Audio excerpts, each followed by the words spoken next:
So sarado na pala rito mga kababayan.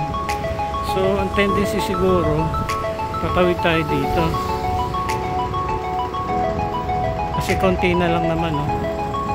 Ayan, tingnan muna natin. Ay, sarado na nga. Sarado na. It's close. I think you can go there and go straight over there.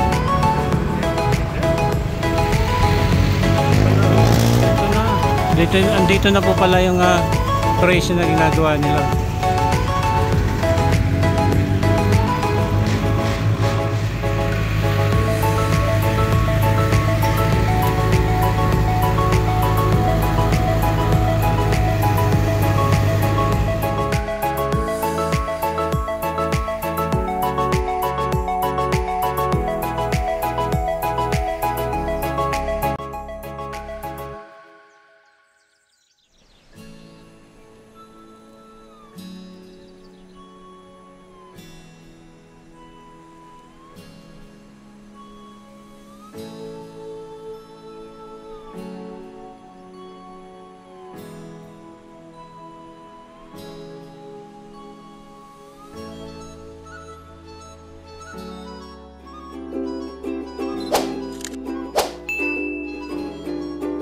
Good afternoon mga kababayan, Kuya Ron TV at naririto pong muli sa may bandang Pasig River at dito tayo ngayon sa may Esplanade Project mag-update. Bali ito yung tinatawag na showcase area, no? Ito mga Esplanade na ito or promenade. Tapos pinatitibay yung mga ilalim niya, may mga ilang pang ginagawa dyan. And also pupunta rin tayo dun mamaya sa may pinaka phase 2, no? Karugtong nitong Esplanade Project dito po sa may likurang bahagi ng Manila Post Office.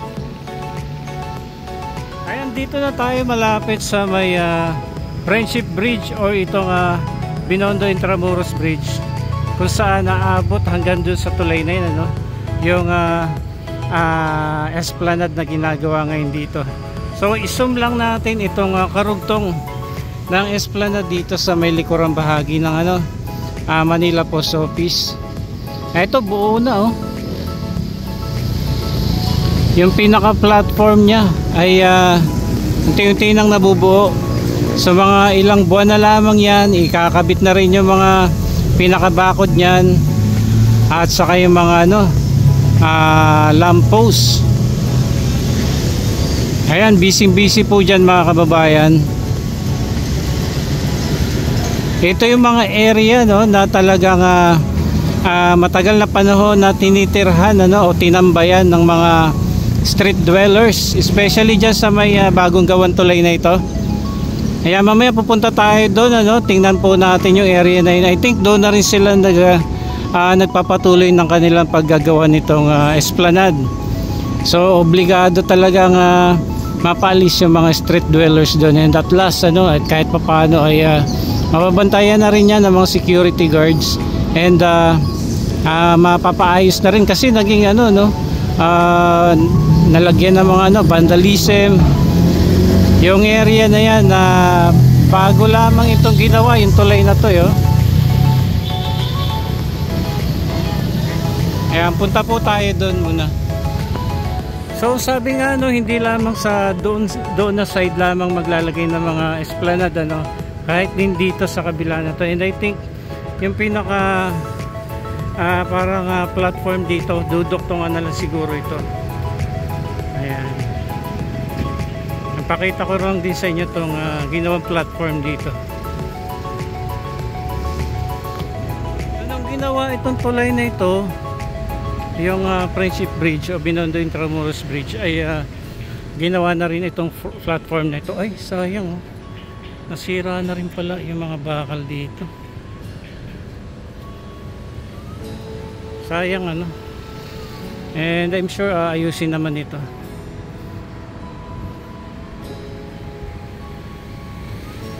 So ito pala yung tinatawag na North Viewing Platform. Ayan, sa side na ito siguro duduktungan na lamang ito, no, ng esplanade. Yung proyekto po ng ating government ngayon na sa pamumuno ni Pangulong Bongbong Marcos, yung Pasig Bigyang Buhay Muli. Ayan, ano, ay nag-uumpisa na actually sa mga ibang part ng Pasig River.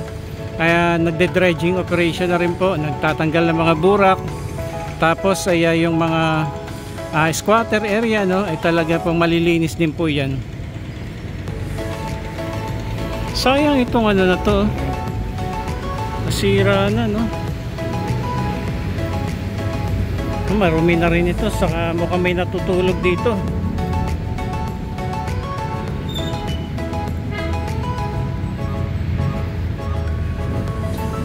So panik tayo dito sa tulay, tapos tawid tayo dun sa kabila.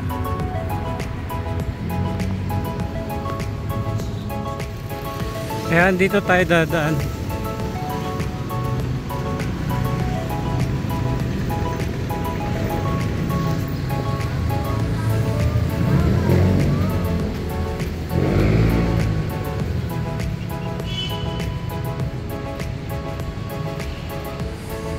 Ang ganda nito pagka ano, natapos dito, no? Kasi may mga esplanade na. Plus yung mga iconic structure dito, maganda rin. Kita nyo po mga kababayan, no? Ang dami pa mga graffiti at vandalism po dyan, ano? Bago lamang itong tulay na ito, nababoy lamang. Pero kapag nag-uumpisa na rin dyan yung esplanade project sa area na yan, matatanggal na po sila dyan at hindi na basta-basta yun na, no, mapapasok ng mga street dwellers kasi buong esplanade may mga security guard dyan. Panik na tayo.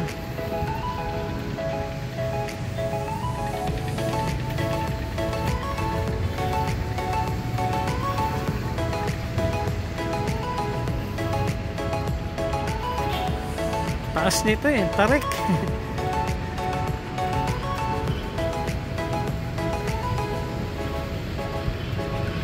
So naipatayo itong Binondo Intramuros Bridge nung term pa ni Pangulong Duterte.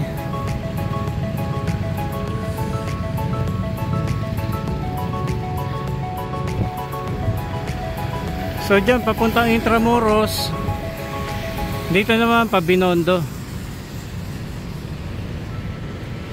Tapos yung ilog na yan, Ilog Pasig, paglabas naman doon, Manila Bay na po.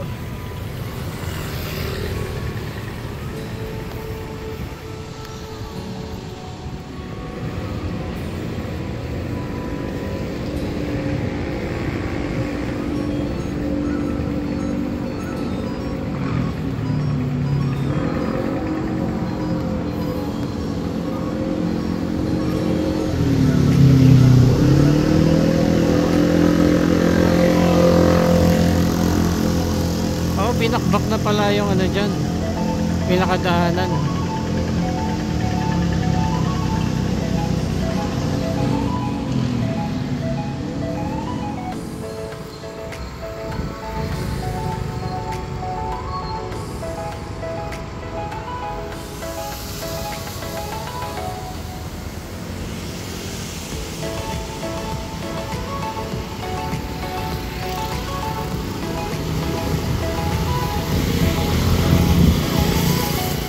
Sarado na pala rito mga kababayan. So ang tendency siguro tatawid tayo dito kasi konti na lang naman, no? Ay, tingnan muna natin. Ay, sarado na nga. Sarado na. It's close. I think you can go there and go straight over there.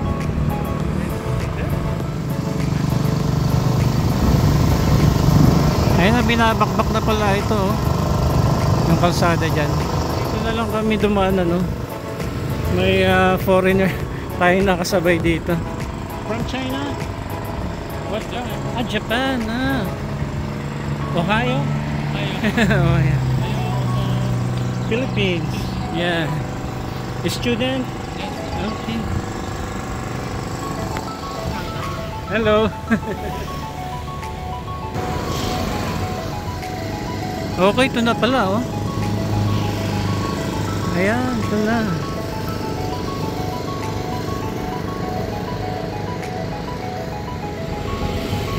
So nakaabot na pala rito yung ginagawa nila, no? Esplanade.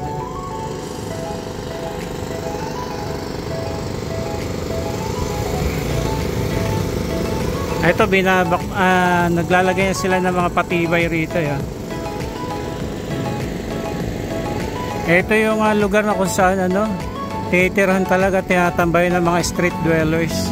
Na actually nakakatakot nga dyan pumanik dati nung passable pa tong area na ito. Kasi nga daming tambay dito mga street dwellers.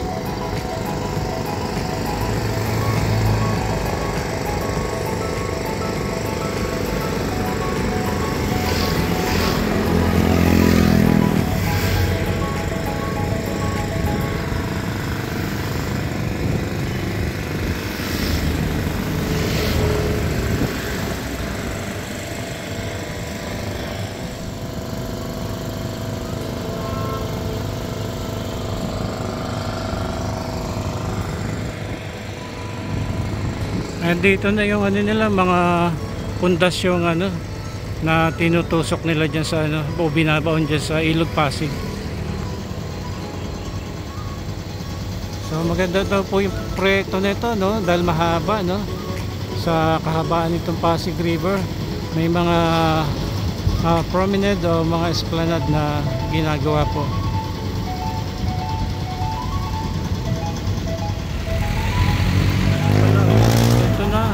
Andito na po pala yung operation na ginagawa nila.